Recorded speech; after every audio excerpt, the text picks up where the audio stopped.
یزید نے امام حسین اور ان کے ساتھیوں کو قتل کرایا، باقی جو ان کا بچہ پریوار تھا ان کو رہا کیوں کیا؟ یہ جنتا کا یہ سوال ہے کہ امام حسین نے ہندوستان آنے کے لیے کیوں کہا تھا جبکہ ان کا وطن عرب تھا؟ امام حسین کا ساری دنیا کے لیے کوئی پیغام جو ایک سیکھ ہو، قوم کے لیے نہیں ساری دنیا کے لیے۔ میں کیوں نہ کہوں سارے جہاں سے اچھا ہندوستان ہمارا، جس دیش کی تمنا ساری دنیا کرتی ہو، جس دیش کو سونے کی چڑیا کہا گیا ہو، اور جس دیش کی تمنا امام حسین علیہ السلام نے کی ہو، میں کیوں نہ کہوں سارے جہاں سے اچھا ہندوستان ہمارا۔ آج ہمارے ساتھ ہندوستان کے مشہور و معروف شیعہ دھرم گرو مرزا شفیق حسین شفق موجود ہیں۔ ہم ان سے کچھ سوال کریں گے جو سوال جنتا کے ہیں۔ جنتا ونتا میں آپ کا سواگت ہے۔ بہت بہت شکریہ آپ کا۔ جی، جنتا کا یہ سوال ہے کہ امام حسین نے ہندوستان آنے کے لیے کیوں کہا تھا جبکہ ان کا وطن عرب تھا؟ امام حسین علیہ السلام نے ہندوستان آنے کے لیے کیوں کہا؟ آپ کا یہ سوال بڑا معقول ہے، اور یہ سوال اکثر لوگوں کے ذہن میں آتا ہے کہ امام حسین علیہ السلام نے آخر ہندوستان آنے کی تمنا ظاہر کیوں کی۔ دراصل امام حسین علیہ السلام نے اس وقت ہندوستان آنے کی تمنا ظاہر کی جب یزید کے نمائندوں نے امام حسین کو عرب کی سرزمین پر قتل کرنے کا منصوبہ بنایا تھا۔ تو امام حسین دیکھ رہے تھے کہ اگر میں یہاں پہ رہوں گا تو یہ لوگ کسی نہ کسی بہانے سے مجھے قتل کر دیں گے۔ تو ایسے موقع پر دنیا میں جو امن کا خطہ تھا، جو امن کا گہوارہ تھا، وہ ہندوستان تھا، اور پوری دنیا میں ہندوستان کی شہرت تھی کہ یہ ایک امن پرست ملک ہے اور یہاں کے باشندے بڑے پرسکون ہوتے ہیں۔ تو یہاں کی امن پرستی کو دیکھتے ہوئے اور یہاں کی مشترکہ تہذیب کو دیکھتے ہوئے امام حسین نے یہ کہا تھا کہ اگر تم چاہتے ہو کہ میں تمہارا ملک چھوڑ دوں تو میں تمہارا ملک چھوڑنے کے لیے تیار ہوں، تم مجھے ہندوستان جانے دو۔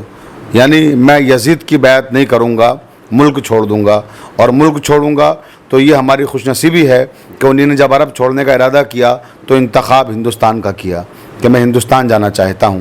یہ ایک الگ بات ہے کہ امام حسین ہندوستان نہیں آ سکے، مگر امام حسین کی عزاداری اس شان سے ہندوستان میں آج ہوتی ہے کہ ایسی عزاداری عراق میں بھی نہیں ہوتی ہے۔ شاید یہی وجہ ہے کہ امام حسین کی ایک تمنا ایسی تھی کہ جو وہ چاہتے تھے ہندوستان آنا نہیں آ سکے تھے، مگر آج ان کی عزاداری جس شان سے، جس شوکت سے ہندوستان میں ہوتی ہے ویسی کہیں بھی نہیں ہوتی ہے۔ سب سے بڑا آتنکوادی اسلام کا یزید تھا۔ یزید ایک ایسا آتنکوادی تھا جو اسلام کو اپنے زور پہ چلانے کی کوشش کرتا تھا۔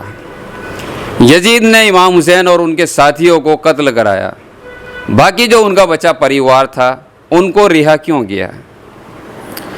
یزید ایک ظالم اور جابر انسان تھا، اور اس کا جو مقصد تھا وہ یہ تھا کہ اسلام کے جو آئین اور قوانین ہیں انہیں ختم کر دے، اور انسانیت کے جو اعلیٰ اقدار ہیں انہیں وہ پامال کر رہا تھا۔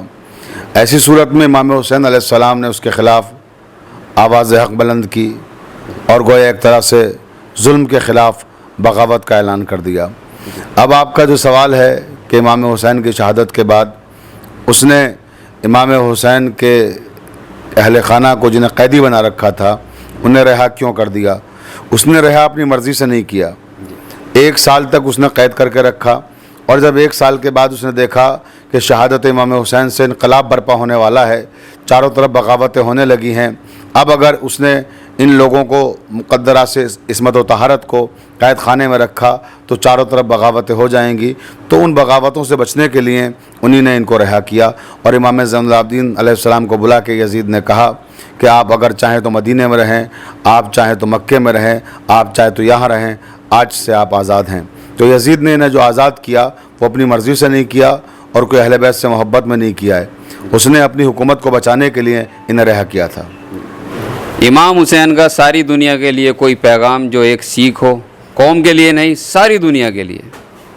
امام حسین علیہ السلام کے تو ہزاروں پیغام ایسے ہیں جو ساری دنیا کے لیے ایک اہم پیغام ہیں، لیکن آپ نے کوئی ایک پیغام کا اس وقت ذکر کیا کہ میں کسی ایک ایسے پیغام کی بات کروں جو ساری دنیا کے لیے ایک بہترین پیغام ہو۔